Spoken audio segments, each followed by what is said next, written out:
Hello everyone, welcome to the second lecture of subject Basics of Civil and Mechanical Engineering. My name is Asim Ejaz Sheikh, working as an assistant professor in the Civil Engineering Department of Anjuman College of Engineering and Technology, Nagpur.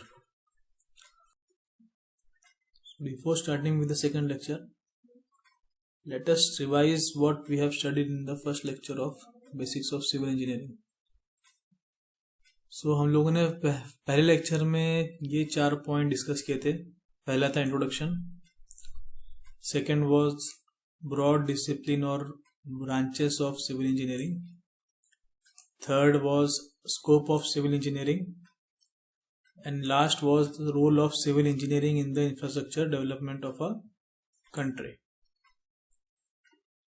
तो वही हम लोगों ने introduction में पढ़ा था कि civil engineering is the oldest branch of engineering. It involves planning, design, construction and maintenance. किसी भी स्ट्रक्चर का कंस्ट्रक्शन करने से पहले हम लोग उसके प्लानिंग, डिजाइनिंग और उसके बाद कंस्ट्रक्शन करेंगे. ठीक है. उसके बाद हम लोगों ने देखे थे various branches of civil engineering. तो ये हम लोगों ने इसका ब्रीफ आइडिया लिया था कि सर्विंग क्या है, कंस्ट्रक्शन टेक्नोलॉजी क्या है, जियोटेक्निकल इंजीनियरिंग क्या है, स्ट्रक्चरल इंजीनियरिंग क्या है. ये हमारा सेकंड पॉइंट था. Third was scope of civil engineering, जिसमें हम लोगों ने ये चीज देखी थी कि जो भी स्टेप्स होते हैं सिविल इंजीनियरिंग में वो एक सीक्वेंस में चलते हैं. सबसे पहला आएगा आपका प्लानिंग. हम लोग स्ट्रक्चर को पहले प्लान करेंगे पेपर पे या कंप्यूटर पे. उसके बाद उसका डिजाइन, हम लोग ये देखेंगे उसमें कितना लोड आ रहा है, उसके हिसाब से हम लोग उसकी डिजाइनिंग सेट करेंगे. थर्ड है एस्टीमेट. हमारा प्रोजेक्ट की कॉस्ट क्या हो सकती है, हम लोग ये उसका एस्टीमेट निकालते हैं थर्ड स्टेप में. Third is supervising construction. Fourth was execution and last अगर कंस्ट्रक्शन के बाद कुछ प्रॉब्लम आती है तो उसका मेंटेनेंस. तो ये सारे इंपॉर्टेंट पॉइंट्स है जो कि हमेशा सीक्वेंस में ही चलेंगे. ठीक है. और ये सिर्फ बिल्डिंग के लिए नहीं, हर स्ट्रक्चर्स के लिए एप्लीकेबल होगा. स्कोप ऑफ सिविल इंजीनियरिंग में हम लोग आगे पढ़े थे कि surveying different branches of civil engineering को हम लोगों ने थोड़ा डिटेल में पढ़े थे. पहला था उसमें serving. What is serving? Serving is the science of map making. उसको हमने पढ़ा था कि हम सर्विंग हम लोग जनरली करते हैं before starting any activity of an construction. So the object of surveying is to prepare a map और अ प्लान. उसके बाद हम लोग डील किए थे बिल्डिंग मटेरियल में. कन्वेंशनल बिल्डिंग मटेरियल हमारे stone, bricks, aggregate, timber, lime, cement. और आजकल हम लोग यूज करते हैं steel, aluminium, tiles, glass glazed. Okay. उसके बाद हमने कंस्ट्रक्शन टेक्नोलॉजी पढ़ा था. कंस्ट्रक्शन टेक्नोलॉजी में हम लोगों ने 2 सिनेरियो देखे थे. एक था urban and second was rural. Urban में हमारे पास प्रॉब्लम लैंड एरिया की थी और रूरल में इकोनॉमी की. तो हम लोग उसमें कैसे ओवरकम करेंगे ये हम लोग पढ़ते हैं कंस्ट्रक्शन टेक्नोलॉजी में. इसके बाद हम लोगों ने पढ़े थे स्ट्रक्चरल इंजीनियरिंग.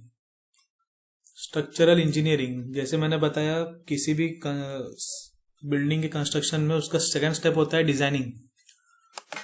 तो स्ट्रक्चरल इंजीनियर कोई भी बिल्डिंग का डिजाइन करता है. Designing means what? जो भी लोड आएगा स्ट्रक्चर पर उसके अकॉर्डिंगली उसके स्ट्रक्चरल एलिमेंट के साइज डिसाइड करना, इसी को हम लोग बोलते हैं designing of a building. Load acting on a structure is ultimately transfer to ground. In doing so various component of structure are subjected to internal stress. Various components means vertical component हमारा column and horizontal was beam. इन components के ऊपर कुछ ना कुछ internal stress आएगा, उसको हम लोग पहले एनालाइज करेंगे एंड उसके बाद उस कॉलम और बीम के हम लोग सुटेबल साइज सेट करेंगे according to the load acting. For example अगर किसी बिल्डिंग पे ज्यादा लोड आ रहा है तो उसका साइज ज्यादा, कॉलम एंड बीम का साइज कंपेरेटिवली ज्यादा होगा. Okay. A civil engineer has not only to give a safe structure but he has to give a economical section as well. तो हम लोगों को ये ध्यान देना है कि स्ट्रक्चर ना ही सेफ हो बल्कि इकोनॉमिकल भी हो। Okay, so next branch was geotechnical engineering. इसमें हम लोगों ने पढ़े थे कि soil properties changes from place to places. Okay, और अल्टीमेटली हमारा जितना भी लोड है बिल्डिंग का हम लोग कहाँ ट्रांसफर करेंगे, सॉइल में।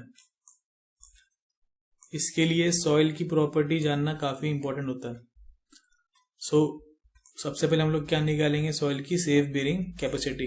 अब बेसिक्स ऑफ सिविल इंजीनियरिंग में हम लोग ये नहीं पढ़ेंगे कि सेफ बेरिंग कैपेसिटी कैसे निकालते हैं, हम लोग सिर्फ ये पढ़ेंगे कि सॉइल की सेफ बेरिंग कैपेसिटी होती है, अलग अलग सॉइल की अलग अलग सेफ बेरिंग कैपेसिटी होती है, उनको स्टडी करना इंपॉर्टेंट होता है, सो दैट ऐसा सिचुएशन कहीं पर ना आए, ऐसा सिचुएशन कहीं ना आए जहां पर पूरी बिल्डिंग संप हो गई है थोड़ी। ठीक है, नेक्स्ट वॉज हाइड्रोलिक्स। हाइड्रोलिक्स हम लोगों ने पढ़ा था flowing characteristic of water. Similarly mechanical engineer वाले पढ़ते हैं flowing characteristic of oil.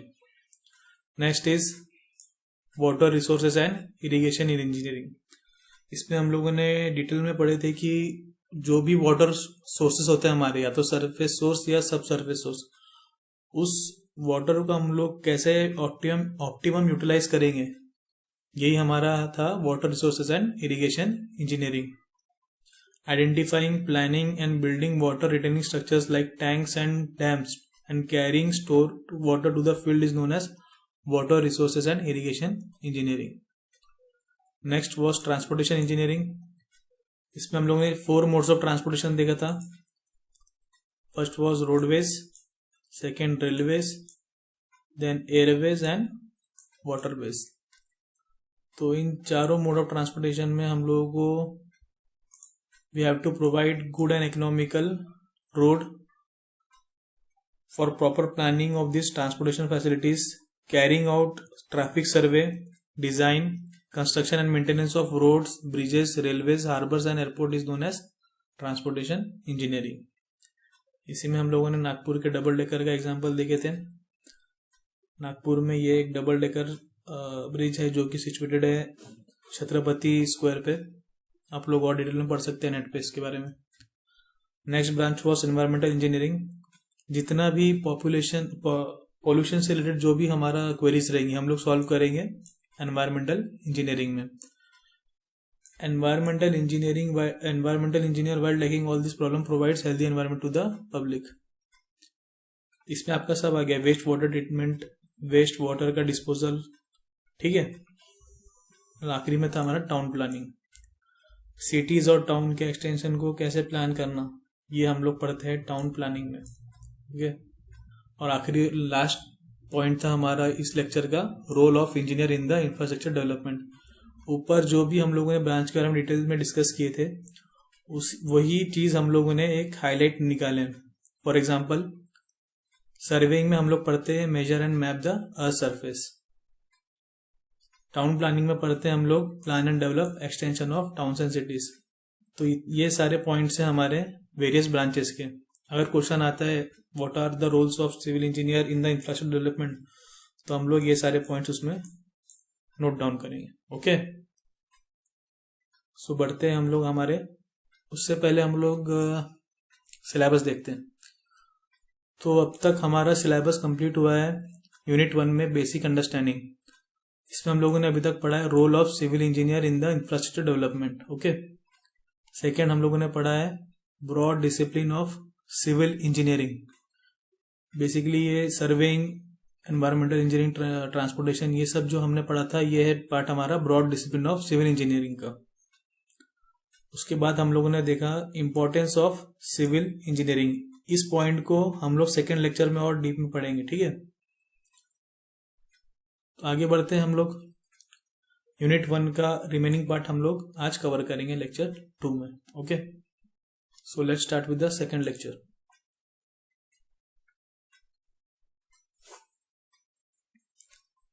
So lecture 2 के 4 मेन पॉइंट हम लोगों ने इस तरह डिवाइड किया है। First is importance of interdisciplinary approach. Second है करंट बजट ऑफ इंफ्रास्ट्रक्चर। जो 2021 में जो बजट सेट किया था हमारे फाइनेंस मिनिस्टर ने, उसमें इंफ्रास्ट्रक्चर के लिए क्या प्रोविजंस थे वो हम लोग आज डिस्कस करेंगे। Okay. Third point is possible scope of a career. Civil engineering में हम लोग कौन कौन से करियर चूज कर सकते हैं, ये हम लोग और कैसे चूज करेंगे ये हम लोग आज डिसाइड करेंगे पॉइंट 3 में। फोर्थ एंड लास्ट पॉइंट में हम लोग डिस्कस करेंगे एक example of a civil engineer, work of eminent civil engineer.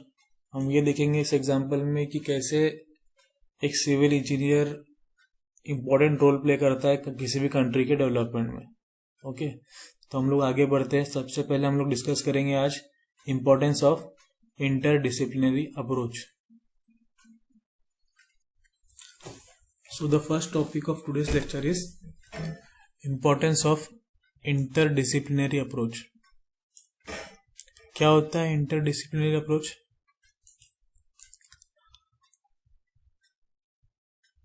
Example समझने की कोशिश करते हैं, ठीक है। अब इंजीनियरिंग में डिफरेंट डिसिप्लिन होते हैं, इलेक्ट्रिकल, मैकेनिकल, केमिकल, सिविल। तो हमें इन सारे डिसिप्लिन का कुछ बेसिक नॉलेज होना बहुत जरूरी है, so that we can make decisions. Okay, यही रीजन है कि फर्स्ट ईयर में आप basics of civil and mechanical पढ़ रहे हैं, अगले सेम में आप बेसिक्स ऑफ इलेक्ट्रिकल पढ़ेंगे। क्यों जरूरी है ये subjects? So that we can have a basic knowledge of other discipline as well. इसी चीज को हम लोग एक एग्जाम्पल से और अच्छे समझने की कोशिश करेंगे। यहाँ एक एग्जाम्पल दिया है, बेसिक एग्जाम्पल है। A mechanical engineer's research goal is to develop mechanical devices to protect structures against wind and earthquake. Mechanical engineer mechanical device बनाने की कोशिश करना चाह रहा है, ठीक है। वो डिवाइस क्या करेगा? प्रोटेक्ट करेगा स्ट्रक्चर को against wind and earthquake. But structures, ये एरिया तो सिविल इंजीनियर का है, ये एरिया तो सिविल इंजीनियर का है, but still he wants to develop a mechanical device. तो कैसे करेगा ये? Because of that he needed to grow his knowledge of both civil and mechanical engineering and become more fluent in the concept. क्या चीज लिखी है यहां पर? मैकेनिकल इंजीनियर को सिविल का कुछ बेसिक नॉलेज होना जरूरी है to develop such mechanical device.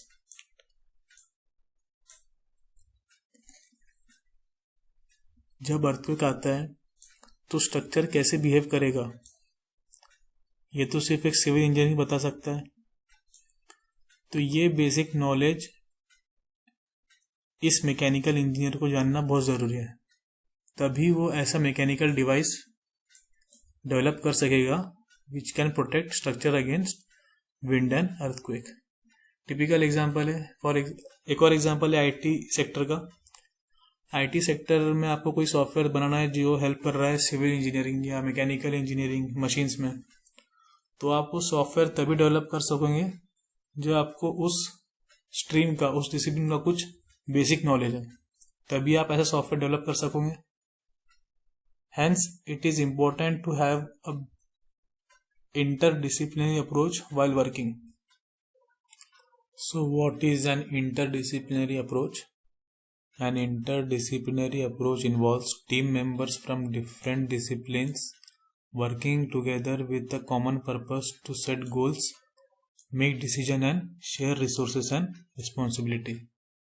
अब एक सिविल इंजीनियर के पॉइंट ऑफ व्यू से इंटरडिसिप्लिनरी अप्रोच कब क्यों जरूरी है, ये हम लोग आगे नेक्स्ट स्लाइड में डिस्कस करेंगे। अब वो स्टार्ट करने से पहले हम लोग ये क्वेश्चन का आंसर देंगे कि why infrastructure development is necessary. Okay,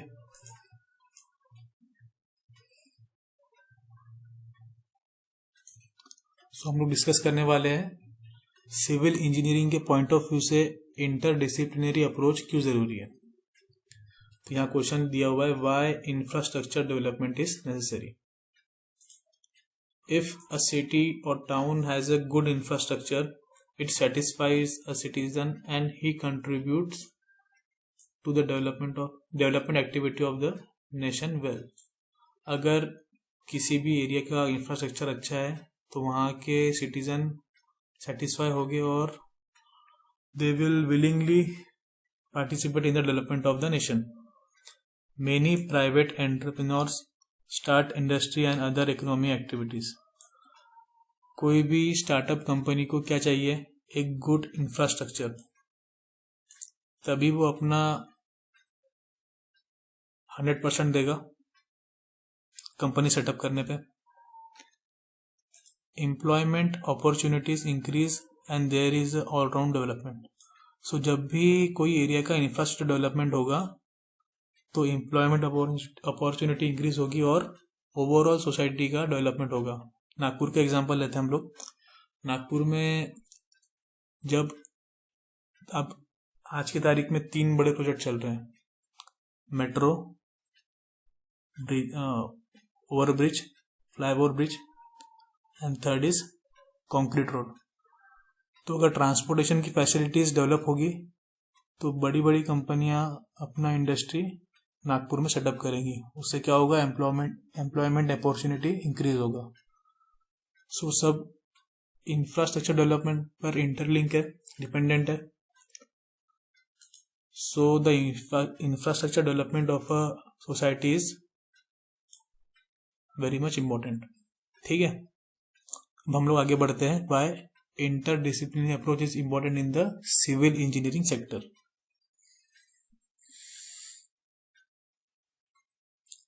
पहला एग्जांपल लेते हैं इलेक्ट्रिकल का। इंफ्रास्ट्रक्चर, ये आपको जो पिक दिख रहा है, it is a pic of transmission line. Infrastructure facility includes suitable electricity supply, internet and telephone are also desirable features. So इस तरीके की ट्रांसमिशन लाइन कंस्ट्रक्ट करने से पहले मुझे ये ट्रांसमिशन लाइन कितने किलोवाट की है या कितने मेगावाट की है ये जानना ज़रूरी है, तभी मैं उस स्ट्रक्चर का डिज़ाइन कर पाऊंगा। हेंस इस पर्टिकुलर एग्जांपल में मुझे थोड़ा बेसिक नॉलेज ज़रूरी है इलेक्ट्रिकल इंजीनियरिंग का। So our next example is educational facility. While constructing educational facility, हमें उस एरिया का बायलॉज स्टडी करना होगा। रिक्वायरमेंट क्या है किसी कॉलेज का या स्कूल का। फॉर एग्जांपल कॉलेजेस में मेन फोकस लैब्स पे होती है एंड स्कूल्स में area of playground, area of classes, उसके अकॉर्डिंगली हम लोग कंस्ट्रक्शन करेंगे। बेसिकली हम लोग यही देखते हैं कि रिक्वायरमेंट क्या है किसी भी स्ट्रक्चर का, उसके अकॉर्डिंगली हम लोग बायलॉज के अकॉर्डिंग हम लोग कंस्ट्रक्शन स्टार्ट करेंगे। नेक्स्ट है इंटरडिसिप्लिनरी अप्रोच में primary health centres. Good health care is a necessity. Hospitals या क्लिनिकल फैसिलिटीज को कंस्ट्रक्ट करने से पहले कुछ बेसिक नॉलेज, मेडिकल जॉनर का कुछ बेसिक नॉलेज होना बहुत ज़रूरी है।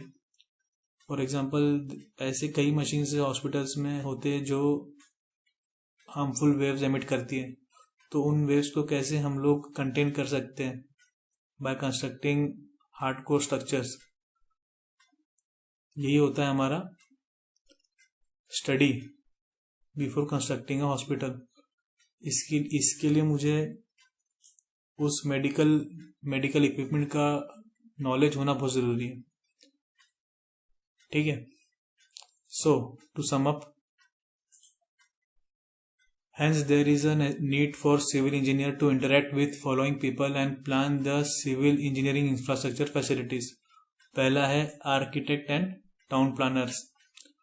किसी भी टाउन या सिटी का एक्सटेंशन प्लान करने से पहले हमें वहाँ आर्किटेक्ट एंड टाउन प्लानर के साथ मीटिंग करके बाय लॉ स्टडी करना पड़ता है, उसी के बाद हम लोग अप्रोच करते हैं. Next is electrical engineers.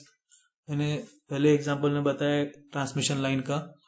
For example transmission line हमें सेटअप करना है तो हमें इलेक्ट्रिकल इंजीनियर से उनकी डिसिप्लिन का कुछ नॉलेज शेयर करना पड़ता है. Electronic engineers, mechanical and automobile engineers, कोई इंडस्ट्री को सेटअप करने से पहले वहाँ कौन सी मशीन्स हमको सेटअप करना है, ये हमें मैकेनिकल एंड ऑटोमोबाइल इंजीनियर से डिस्कस करना पड़ता है.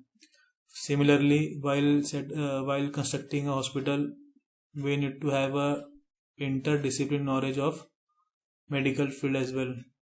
Same goes for educationalist, municipal officers, taluka and district administrator. Thus civil engineers should understand importance of an interdisciplinary approach in their planning and construction activities so that there is no complaint from any corner of the society. So ये था हमारा importance of interdisciplinary approach. So up till now we have discussed the importance of interdisciplinary approach. Our next topic is current budget for infrastructure. जैसे कि आपको मालूम होगा इस साल बेसिक्स ऑफ सिविल इंजीनियरिंग का सिलेबस चेंज हुआ है. सो इस साल सिलेबस में current budgets for infrastructure works ये टॉपिक ऐड हुआ है. तो इसी टॉपिक को डिस्कस करने के लिए हम लोग इस साल का current budget that is budget of 2021 उसके कुछ हाइलाइट्स हम लोग आज डिस्कस करेंगे, specially regarding infrastructure works.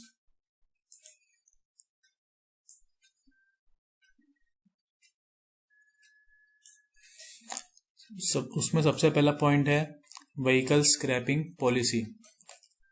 So what is vehicle scrapping policy? After numerous delays India में soon implement the policy for old vehicle. Discuss करते हैं what is vehicle scrappage policy. इसमें होगा ये कि आपके old and polluting car to be sent to scrap yards, specially those car which have passed 20 years or even 15 years of age. 20 years in the case of personal vehicles and 15 for the commercial vehicles. ऐसे cars को हम लोग scrap yard में भेज देंगे. Owners of such vehicles to be compensated based on certain condition. The compensation amount may be equal or more to resale value of such vehicle. अब इतने amount में स्क्रैप में अगर गाड़ी जाएगी तो ओनर को कंपनसेट करने के लिए हम लोग कितना अमाउंट देंगे, गवर्नमेंट कितना अमाउंट देना चाहिए, इक्वल और more to resale value of such vehicle. लेकिन ये अनाउंस तो हो गया, but vehicle scrappage policy announce हुआ क्यों है ये हम लोग अभी डिस्कस करने वाले हैं. We have discussed the what, now we are going to discuss the why. Taking old and polluting vehicle off the roads can help the environment. Old vehicle को स्क्रैप में भेजने का मेन मकसद ही है कि जो पोल्यूशन उन व्हीकल से हो रहा है उसको हम लोग रिड्यूस कर सकें. Second, many parts from old vehicles can be recycled. Parts that can not be recycled need to be disposed of in a environmentally safe manner. And third सबसे इम्पोर्टेंट पॉइंट है, can create boost in demand for new vehicles. Now obvious है, अगर old and unfit vehicles अगर scrap में जाएगी तो एक नई डिमांड बनेगी for the new vehicles and auto sector को उससे काफ़ी फायदा होगा. This was the first point, vehicle scrappage policy, जो कि इस साल बजट 2021 में अनाउंस किया गया था. It will boost up our auto sector in the coming years. Okay, so next point is national rail plan.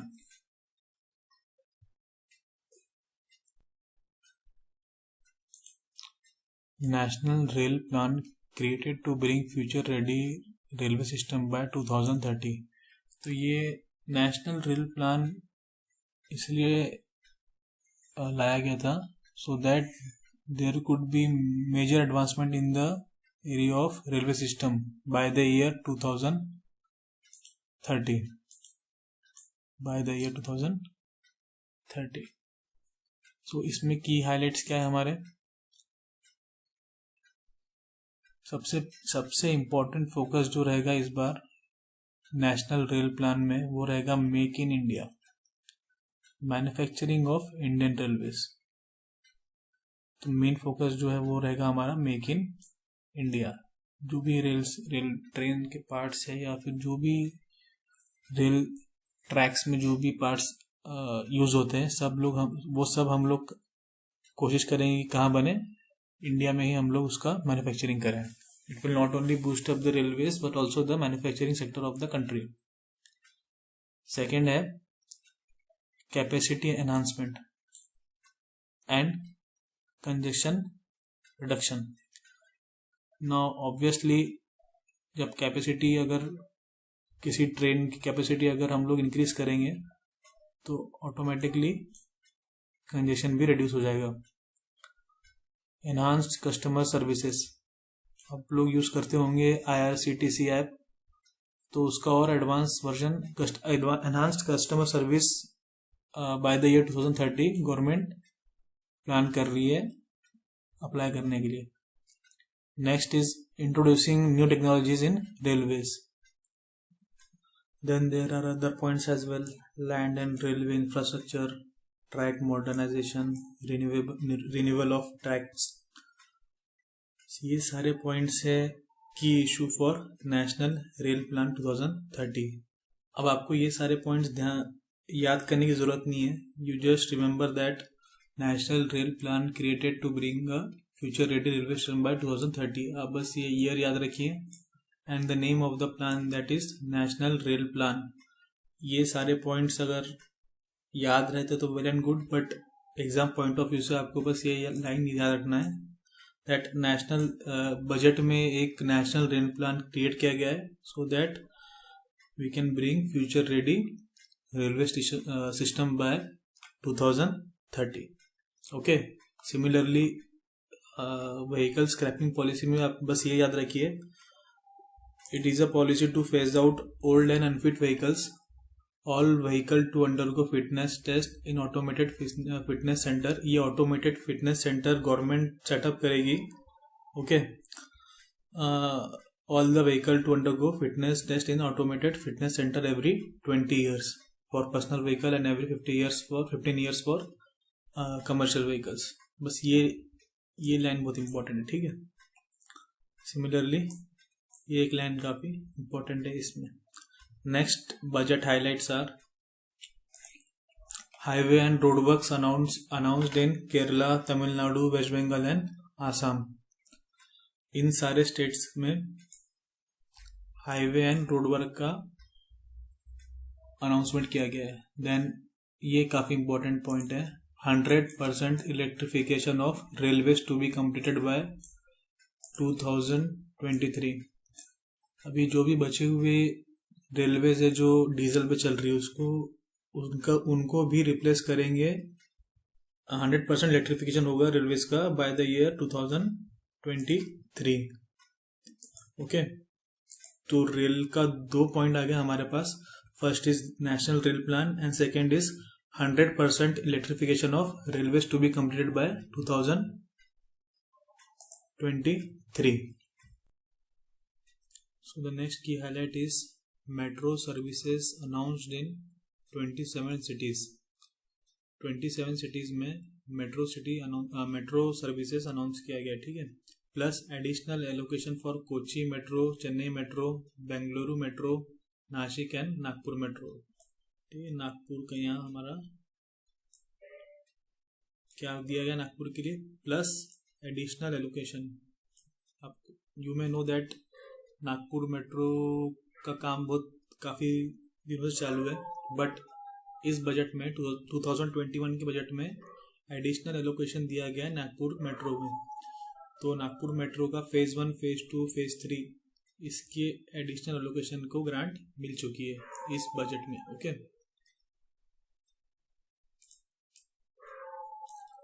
Next highlight है national hydrogen mission to be launch to generate hydrogen from green power source. इसमें एक key feature ये भी है कि next 5 to 10 years में vehicles which can run on hydrogen, इनका introduction भी आने वाले बजट में किया जाएगा। Next point is recycling capacity of ports to be double by 2024। Last में है gas pipeline project to be set up in Jammu and Kashmir. So these are the key highlights of the budget. Budget में और भी काफ़ी announcement हुए हैं, but हमारे syllabus में सिर्फ इंफ्रास्ट्रक्चर से रिलेटेड जो की पॉइंट्स हैं हमें वही डिस्कस करना है। ठीक है, so this is more than enough. आप इतने पॉइंट याद रखिए, और कुछ अगर आपकी तरफ से कुछ इंफ्रास्ट्रक्चर के पॉइंट्स अगर आप पढ़ते हैं न्यूज़ में तो you can discuss with me also. ठीक है, अब हाईलाइट्स बजट के बाद हम लोग नेक्स्ट पॉइंट पे मूव करते हैं, possible scope of career in civil engineering department. So different job opportunities हैं। सबसे पहले गवर्नमेंट जॉब की बात करते हैं। स्टेट लेवल एग्ज़ाम, इस साल महाराष्ट्र में सबसे ज़्यादा वैकेंसी अगर कोई ब्रांच के लिए निकली है तो वो थी सिविल ब्रांच की, स्पेशली अगर मैं बात करूँ एमपीएससी की। सो अगर हमें गवर्नमेंट जॉब के लिए अप्रोच करना है, स्टेट लेवल गवर्नमेंट जॉब के लिए अगर अप्रोच करना है तो हम एमपीएससी के थ्रू अप्लाई कर सकते हैं। ठीक है, अब एमपीएससी में भी अलग अलग डिपार्टमेंट होते हैं गवर्नमेंट जॉब में, that is PWD and irrigation. ठीक है, पीडब्ल्यूडी का फुल फॉर्म क्या है? Public work department.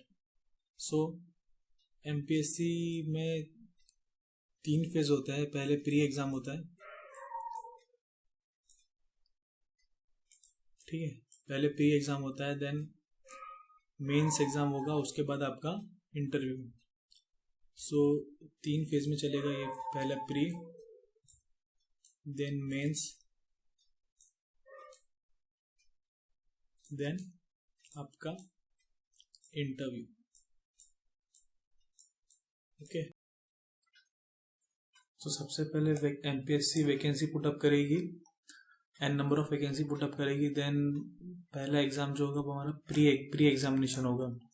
इसमें जो स्टूडेंट्स क्वालिफाई होंगे वो नेक्स्ट एग्जाम मेंस में अपीयर होंगे, और फिर जब मेंस जो पूरा टेक्निकल होता है उसमें जिसने क्लियर किया वो आगे इंटरव्यू के लिए अप्रोच करेगा, और इसके बाद आपको आपके डॉक्यूमेंट वेरिफिकेशन के बाद आपका जॉब, अगर आपने इंटरव्यू अच्छे से दिया तो आपको जॉब मिल जाएगी। ठीक है, ये हो गया एमपीएससी का।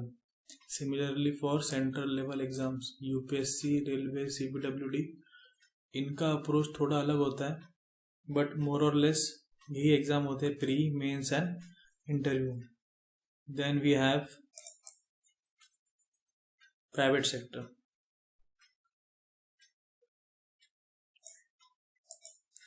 आप लोगों ने कंपनीज के नाम सुने होंगे, Ambuja cement, L and T infra, Shapoorji, Pallonji. तो इनमें भी काफ़ी स्कोप होता है अच्छी पैकेज मिलने का और एक अच्छा करियर बिल्ड करने का। और लास्ट में अगर इन सब में आपको कोई इंटरेस्ट नहीं है तो आप खुद का स्टार्टअप भी स्टार्ट कर सकते हो by becoming an entrepreneur. You can set up your own consultancy, you can take government contracts and get the company registered. Okay, so these are all the opportunities after becoming a civil engineer. So up till now we have discussed importance of interdisciplinary approach, current budget for infrastructure, जिसमें हम लोगों ने infrastructure से related budget highlights को discuss किया था, and आखिरी में possible scope of a career as a civil engineer. Last topic for today's lecture is work of eminent civil engineer. So let's start with the last topic of today's lecture, that is the work of eminent civil engineer.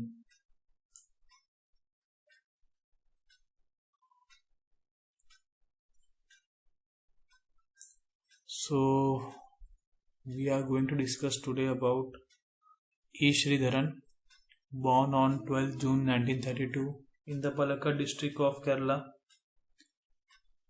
also popularly known as the Metro Man of India. E. Sridharan is credited with changing the face of public transport in India. E. Sridharan completed his civil engineering degree from Government Engineering College. Let us now discuss some of his work which has played a vital role in the development of the country. Now, some of his finished work are, first example, let us take an example of Konkan Railways. He was promoted as General Manager of Western Railway in July 1987, and later on he was elevated to the post of Member Engineering Railway Board and ex officio Secretary to the Government of India. Now, under his regime, total project covered was 760 km and had over 150 bridges.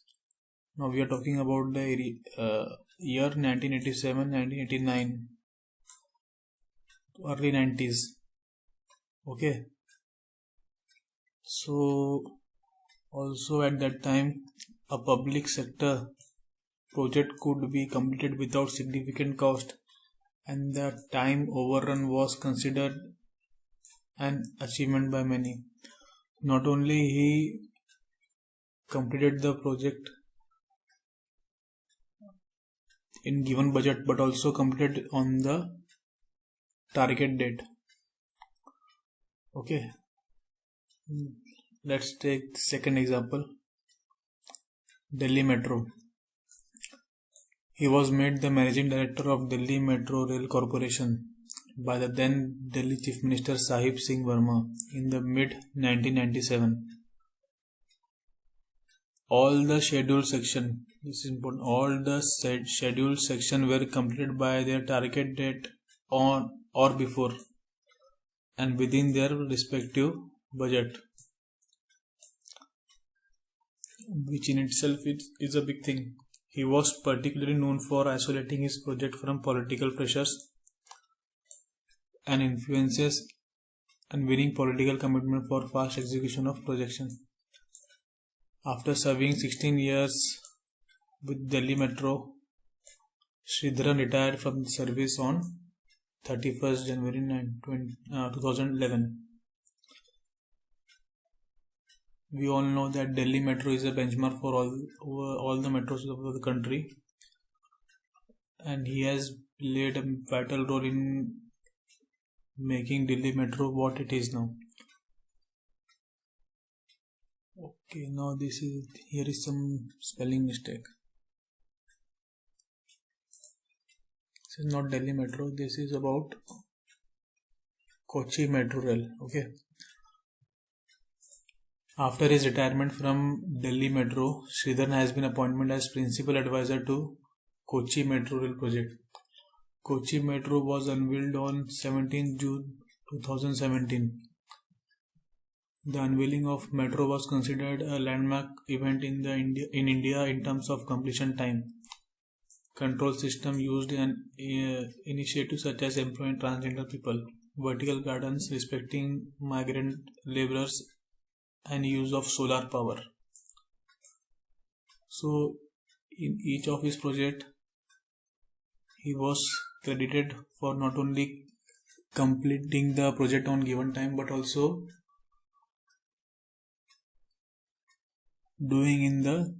completing it in the given budget. So this was the example of E. Sridharan, who is also called as Metro Man of India. This is a peak of model of Kochi Metro. So that's it for today's lecture. we are going to end this lecture now, and the remaining topic, that is possible scope of this we have completed, right? Ancient monuments and modern marvels, development of various material of construction and method of construction.